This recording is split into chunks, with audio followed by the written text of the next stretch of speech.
नमस्कार, अंकिताचं रेसिपी मराठी या चॅनलवरती आपले अगदी मनापासून स्वागत आहे. चला तर आज इथे आपण बनवणार आहे पावभाजी रेसिपी. अगदी साध्या पद्धतीने पावभाजी कसा बनवायचा आणि कमी साहित्यामध्ये पावभाजी कसा बनवायचा ते इथे पाहूयात. अगदी झटपट आणि सिंपल अशी ही आपली रेसिपी असणार आहे. तर इथे पाहू शकता मस्त अशी आपली इथे पावभाजी बनवून तयार आहे.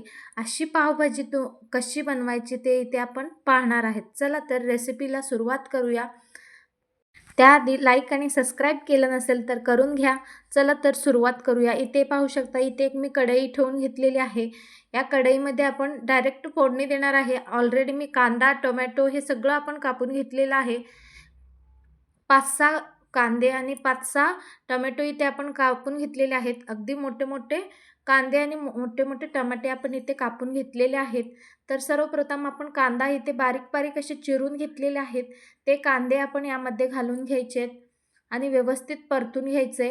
कांदा अगदी लालसर होईपर्यंत आपण परफेक्ट मस्त अशी स्लो फ्लेमवर हे कांदे परतून घ्यायचे आहेत. कांदे अजिबात कच्चेपणा ठेवू नये तसे आपण कांदे भाजूयात.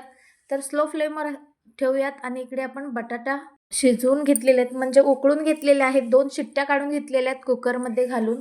तर ते बटाटे आपण सगळे सालटी काढून घेतली आणि व्यवस्थित आपण मॅश करून घेतलेला आहे. चला तर इथे पाहू शकता कांदाही आपला लालसर असा झालेला आहे.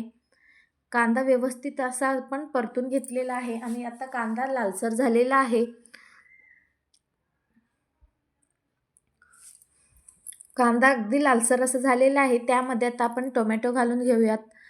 टोमॅटो घालून व्यवस्थित तेही परतून घ्यायचे. 5 ते 6 मिनिट ह्याला लागतात. कारण टोमॅटो एकदम नरम व्हायला पाहिजे आणि खूप अशी सुंदर अशी रेसिपी आहे आणि सर्वांनाच खूप आवडेल अशी ही पावभाजी आपली असणार आहे. तर एकही स्टेप न मिस करता संपूर्ण रेसिपी पहा. तर इथे पाहू शकता आपण हे कांदा आणि टोमॅटो एकदम अशी मऊ होण्यासाठी ना आपण थोडंसं पावभाजीची जर दाबणी असते ना त्याच्याने आपण हे प्रेस करून घ्यायचे म्हणजे आपण बारीक करून घ्यायचे. तर इथे आपण मॅश करून घेतलेला आहे कांदा आणि टोमॅटो आणि हे व्यवस्थित परतून घ्यायचे. व्यवस्थित परतून घ्यायचे आणि त्यानंतर इकडे आपण अद्रक, लसूण आपण वाटून घेऊयात. अद्रक, लसूण आणि कोथिंबीर हे तिन्ही आपण मिक्सर करून घेऊयात. जर तुम्हाला नको असेल तर तुम्ही फक्त अद्रक आणि लसूण हे दोन्हीही तुम्ही वाटण बनवून घेऊ शकता. तर इथे आपलं वाटण तयार आहे ते आपण यामध्ये घालून घेऊयात. कांदा आणि टोमॅटो व्यवस्थित मऊ झालेला आहे आणि त्यामध्ये आपण हे अद्रक लसूणचं पेस्टही आपण यामध्ये घालून घेऊयात आणि व्यवस्थित परतून घेऊयात. एकदम भन्नाट अशी ही रेसिपी आहे. तुम्ही ही एकदा ना एकदा नक्कीच ट्राय करा ह्या पद्धतीने.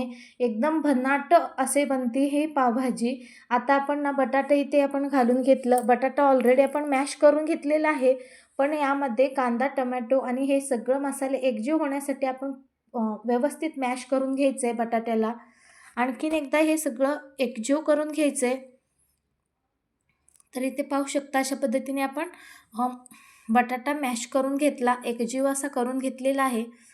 तर इथे तुम्ही पाहू शकता आता आपण पावभाजीचा मसाला आणलेला आहे. सुहानाचा पावभाजी मसाला मी इथे वापरते आहे. ते आपण पावभाजी मसाला यामध्ये घालून घेतला. आता त्यानंतर 3 ते 4 चम्मच आपण लाल तिखट इकडे आपण घेणार आहे आणि चवीनुसार मीठ 2 चम्मच इकडे मीठ घेतलेलं आहे. तुम्हाला कसं हवं तसं तुम्ही बनवू शकता. तुम्ही तिखट, मीठ हे कमी जास्त करू शकता. हे व्यवस्थित परतून घ्यायचं आहे. इथे मी टोटली 10 जणांसाठी पावभाजी बनवत आहे. तर इथे पाहू शकता आपण हे व्यवस्थित मॅश करून घेतलं आणि त्यामध्ये पाणी घालत जायचं आहे. थोडंसं गरम पाणी घालायचं आहे यामध्ये. उकळलेले गरम पाणी आपण यामध्ये घातलं तर पावभाजीची टेस्ट आणखीनच छान होईल.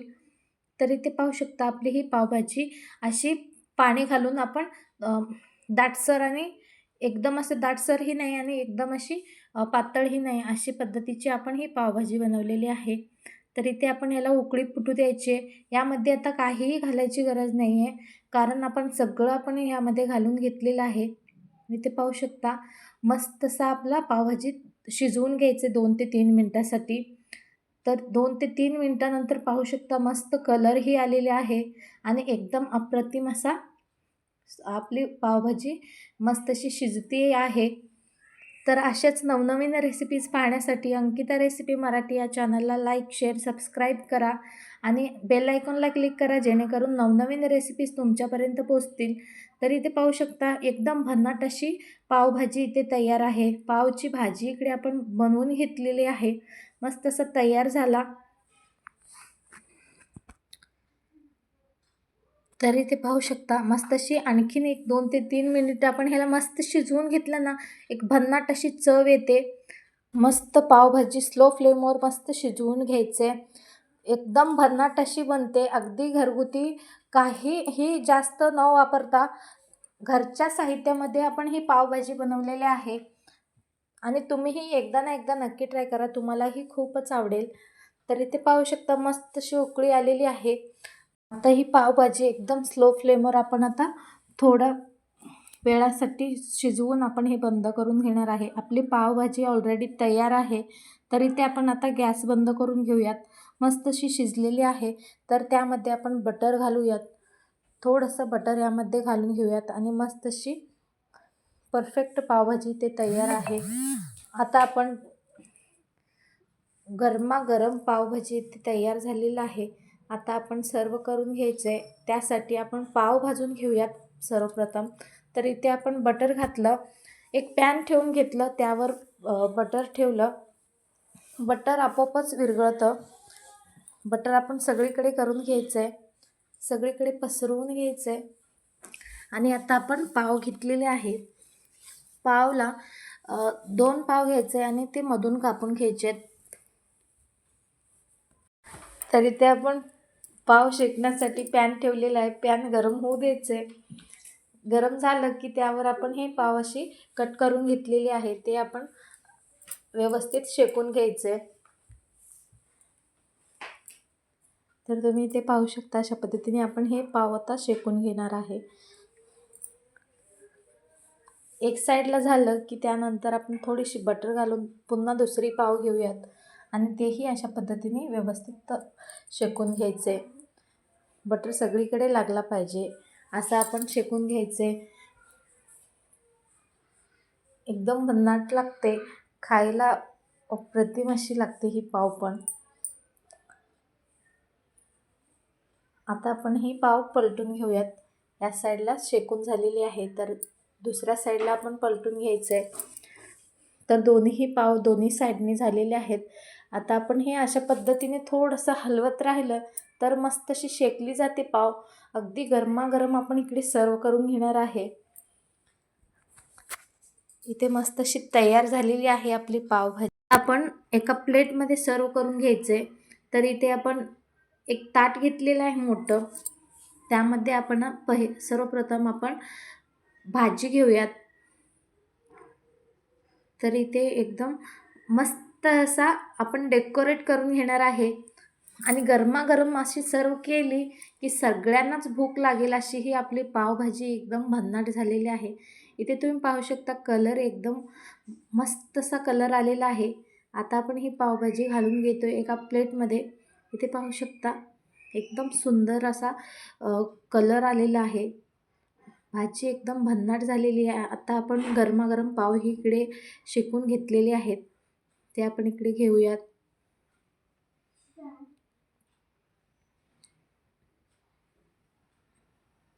तर इथे आपण अशा पद्धतीने यावर आपण पावभाजीवर थोडंसं बटर घालून घेऊयात. 2 पाव आपण शेकून घेतलेले आहेत, म्हणजे थोडंसं निंबू घेऊयात आणि बारीक चिरलेले कांदे आपण यावर घालून घेऊयात आणि कोथिंबीर पण बारीक चिरलेली घ्यायची आहे. मस्त असा पावभाजीचा बेत तयार झालेला आहे. गरमागरम खायचं आहे या मंडळी सर्व पावभाजी खायला.